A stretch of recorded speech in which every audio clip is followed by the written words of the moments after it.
Welcome to a very special episode of Optimal Play because it is Steven's birthday. Happy birthday, Steven. Thanks. How does it feel to be, I don't know how old you are, 4,000? Like slightly older than Yogg-Sothoth, but like slightly younger than Azathoth. Okay, that's a good sweet spot. Yeah. Not like an old one, but, oldish. Oldish. Well, for your oldish birthday, the powers that be, so the other powers, got you a gift. There's an update to the Arkham Horror, the card game, FAQ, and Taboo list. Spooky. Sure. Something like that. So yeah, we're going to take a quick chat through the Taboo list changes and all the FAQ in general. Stick around because at the end I have updates for how we are going to cover the Dream Eaters, which also is out this weekend, and touch on the status of the Dunwich Legacy playthrough that has been on hiatus for way too long on Optimal Play. With that, what did you think? Let's start with the FAQ. Anything interesting to you in So, the thing I really liked is I do really like the fact they got this out like at the same time as the cycle. Yes. If you remember the last Taboo list, it was like right after Circle Undone started, so you already built all your decks. Yeah, and then it's that's like, right. oh, you have a Taboo that like in 6 months when you finish this campaign, you can switch to using this. Very strange. Good point. I'd forgotten about that timing. I think it was right around the Wages of Sin. Yeah. And yeah, so everyone was just halfway through campaigns, and all they could do was grandfather in the Taboo lists, or grandfather in the cards that they already had, even if the Taboo list affected them. So yeah, perfect timing to coincide this on the launch day of Dream Eaters. Yep. I went ahead and read through at least the red text, the change text, and they're nothing too interesting to me. Some notably some FAQ answers to the regarding the specific investigators in Dream Eaters. I don't know how those are frequently asked questions already, but yeah, maybe they got questions like after they're previewed. Sure. That happens sometimes. Yeah. That happened with the multi-class last time. They got Oh. previewed and people was like, how does this work in Dunwich Investigators? So that kind of makes sense to me. The one thing that I was really upset about is before the Black Throne, like people still are not sure how to play this scenario, and it's like not even mentioned in the FAQ. Yeah, I've mostly stayed out of all those rules debates. I've only played the scenario one time and did not find it all that unintuitive when we played it together, but I've heard that it's a real subject of contention. Yeah, I mean, to be, explicit, like one of my campaigns I basically lost because of the way we interpreted it, which was probably the hardest way. So, spoilers for Before the Black Throne, but basically you can either play it where you leave all the empty space where it is and create a new map between acts. That can make it really hard if you're on solo because you can literally have like 5 cards left in your deck by the end of the scenario. And if like 2 of them are weaknesses, then you're in a really tough time. Right. It could also make it really easy if it like traps a bunch of mindless dancers there.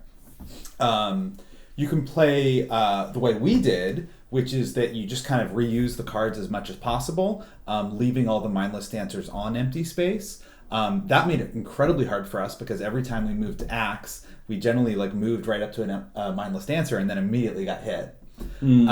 Or you can do what I think is like probably the most balanced way, but it's not clearly indicated in the rules, which is that you kind of take all the empty space back and shuffle all the mindless dancers back in, and then create a new map. I think that's how it should be, but it's not really stated anywhere. Yeah, this is some pretty dramatic, a pretty dramatic variety of interpretations. So it was the last scenario to come out, so I don't know, maybe these PDFs have to get locked down 3 months early for digital print.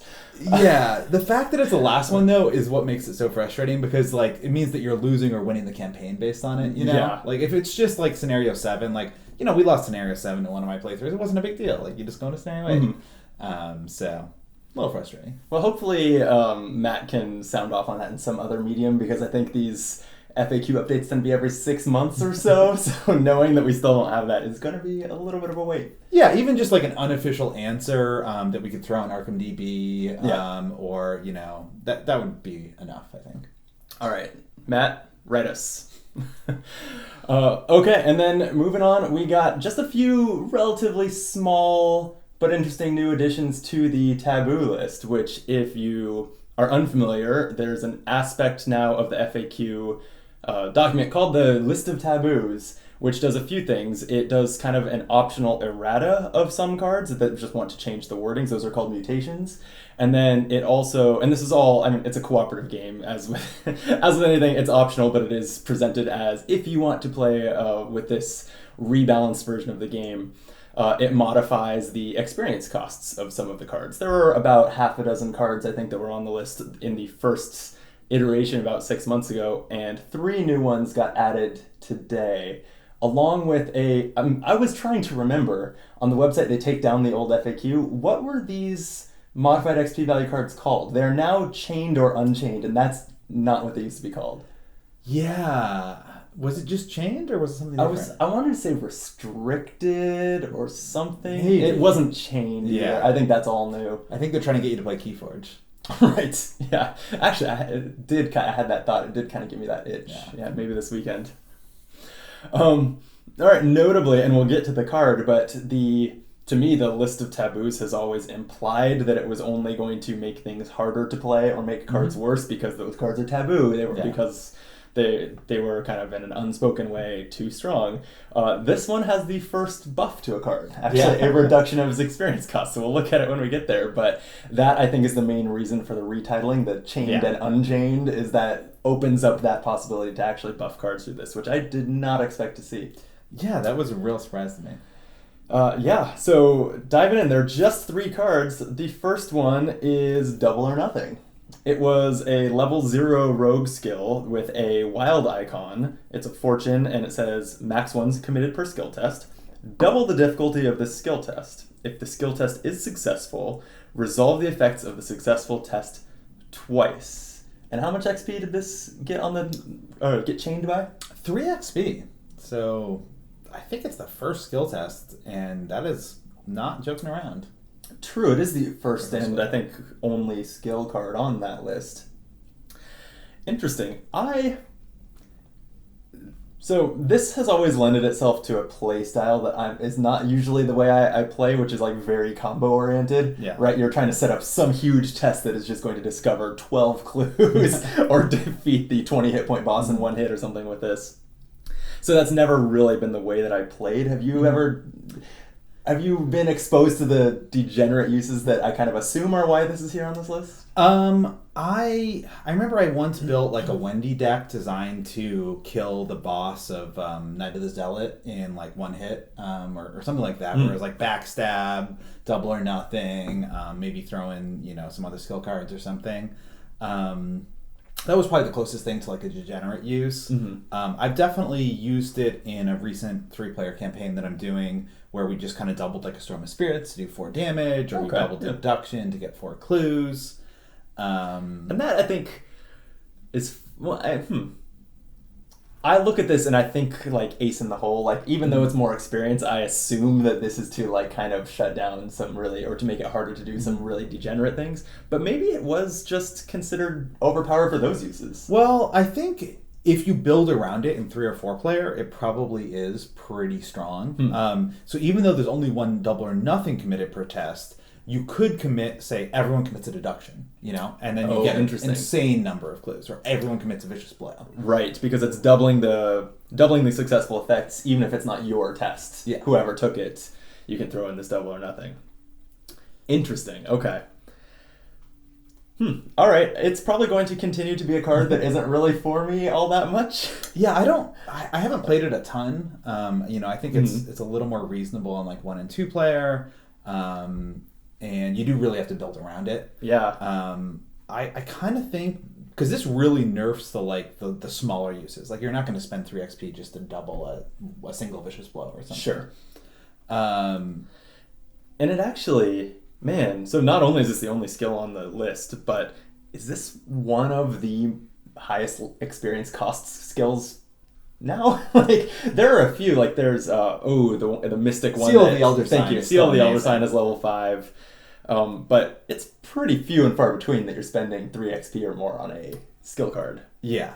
I kind of wish so that they could preserve the the more normal uses of the card. That if instead of adding XP, it just said like double the like resolve like one of the effects of this test twice, or like or two of the effects or something. So you couldn't just double a million things. Sure. But it was still usable in like kind of a normal way. Right. Yeah, because this doubles Eureka, right? Yeah. Doubles any of those tacked on effects. Okay. Interesting. I'm curious to hear what people think of it, because I was very surprised to see it here, and I'm wondering whether people are surprised, upset, or more nonplussed like I am. I think there was a lot of people who were like, wow, that's weird, I never thought it was that OP, and then there was a few people who were like, oh yeah, that totally makes sense, because they probably were constructing these huge combos. Interesting. Okay. So then we get to our first and only unchained card. Want to fill us in? Yeah, so this is the Springfield. It's a 4-cost 4 XP Guardian card with 3 ammo, and it's this weird long-range one. For an action and an ammo, fight, you get +3 fight and deal +2 damage. Cannot be used to attack enemies engaged with you. And this had its experience... This remains a level 4 card for deck building purposes, but had its experience cost reduced by 1. From 4 to 3. Any guesses as to why? This was a really strange choice, because I don't know anyone who looked at this card and said, well, if it was 3 XP, I would put it in my deck. Yeah, I'm not sure that this would be great at level 0. Like, maybe for multiplayer. Well, so my one thought is if it was level 0, and obviously Unchained it can't do this, it will still be level 4, but like if it's where Carolyn can take it, like she'd be happy to get this big boost against the enemies not engaged with her, because she doesn't really want to be fighting, or she's not there to be the fighter on a team. Other than that, like, it's just not a great card. Not being able to attack enemies engaged with you at all with this, while it takes up 2 hands, so you don't have anything in your hands to help to use when things are engaged with you. It's been real hard to justify, and I don't think reducing the cost by 1 gets us there. Yeah, especially too, if you're playing with this, then you're not playing. If you're playing with this taboo, you're not playing that you can sleight of hand 2-handed weapons. Good point. So you can't even play it in Leo and just sleight of hand it into play, but then use regular weapons the rest of the time. Right. You can combo it with the scope, but like. That's not a reliable combo, and saving 1 XP does not make it a better combo. Here's my theory.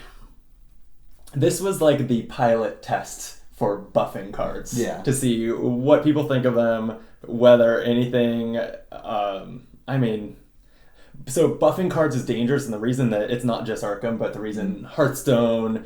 most card games that have balance changes through errata, or digital card games that can adjust them, nerf cards, they don't buff them, because nerfing cards is never going to break the game, but buffing cards might. Yep. So it's dangerous. So I look at this, maybe they took pretty much the weakest card in the game and buffed it by the smallest possible amount, just as some sort of test run, or some sort of introduction to the idea that cards might be buffed. Like, that's the best I can think. I don't know who looks at this and thinks that this is a meaningful change to the game. Yeah, I this is not the pilot program I would have done. Maybe there's someone out there who was excited for sniper rifles and was hoping this was better, but even for that person, like 1 XP is just too conservative. Yeah. I think a great candidate would have been like Ward 5. Like, that's a card that a lot of people look at and say, why is this so much more XP than Ward 2? Yeah. In a lot of ways, Ward 2 is even better. If you were to actually take 2 XP off of Ward 5... It'd become a real interesting decision. Yeah. Yeah. And this doesn't present any new interesting decisions that I can see. Yeah. Last and certainly not least on the list is Drawing Thin, a recent release. Notably, this was in the middle of the Circle Undone cycle. Yep. Let me just get to the card before I comment on this. Drawing Thin is a 0 resource cost survivor asset that is level 0. It's a talent. It takes up no slots, like talents don't usually. And says, as a reaction, when you initiate a skill test, exhaust Drawing Thin, increase the difficulty of the test by 2, gain 2 resources, or draw 1 card. And this is gaining 3 experience costs with its appearance on the list.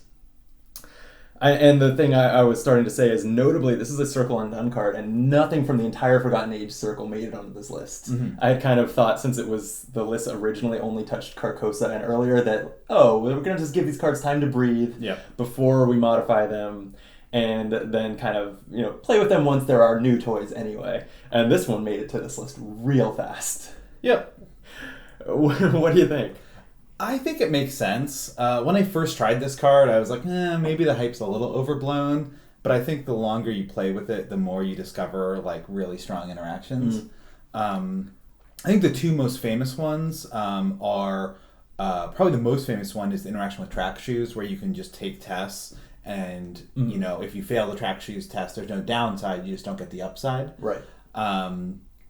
I've found that in some decks a little bit awkward. Like in Rita, for example, and Wendy also, you can easily pass anyway.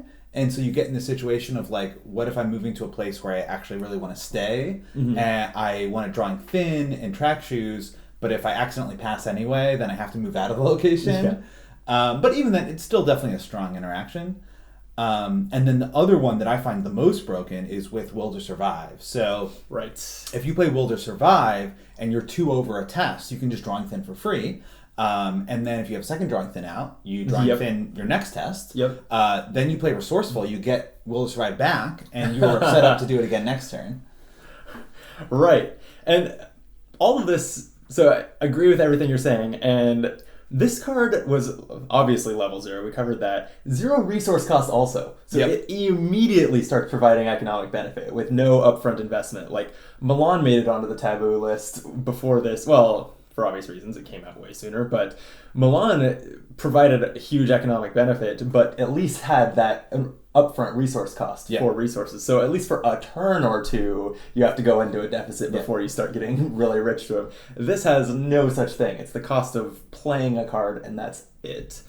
Yeah, and if you think about like the core set encounter card is Chilling Cold. Like, it's always nice to have cheap or free assets out in case something goes wrong. Right. Yeah. So I gotta admit, one of the reasons I'm happy to see this on the list, like I agree, it's a card that was too strong to be level 0, especially at this cost. Also, I find that it adds 10 to 20 minutes to the length of a game, because it has a really complex decision tree that, as long as it's unexhausted, you have to go down this decision tree for every test that you do. Is this the test where I want to raise the difficulty by 2? Am I going to pass it if it's 2, or am I trying to just fail it anyway? And then, if it works out, do you want to draw the card or gain the resources? And that happens again and again through the whole game, complicated by the fact that you can have 2 in play at once.